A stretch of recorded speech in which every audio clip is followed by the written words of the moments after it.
এখন ঘরে চলে আসবে, তো ওর জন্য আমি একটু পুদিনা পাতা এনেছি, দেখি বাইরে আসে কিনা। আজকে ও বাইরে চলে এসেছিলো, তারপর তো আর ধরতেই পারছিলাম না। দেখো পুদিনা পাতা খেতে কি ভালোবাসে। আগে প্রথম প্রথম খেত না, জানি না কেন পছন্দ করতো না। নাও নাও নাও, শিগগিরি নাও, শিগগিরি নাও।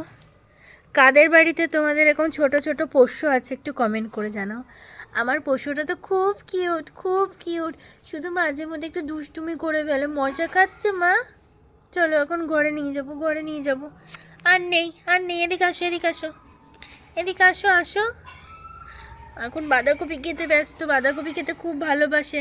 তারপরে আজকে একটা ওর জন্য গাজর এনেছিলাম বড় দেখে, গাজরটা তো কিছুক্ষণের মধ্যে শেষ করে ফেলেছিল খেয়ে। গাজরও খেতে ভালোবাসে, তাই না মা, তাই না? এদিকে আসো, মশা কামড়াচ্ছে, এদিকে আসো, এখানে আসো, এখানে আসো, এখানে আসো, কী হলো, চলে এসো, মশা খাচ্ছে।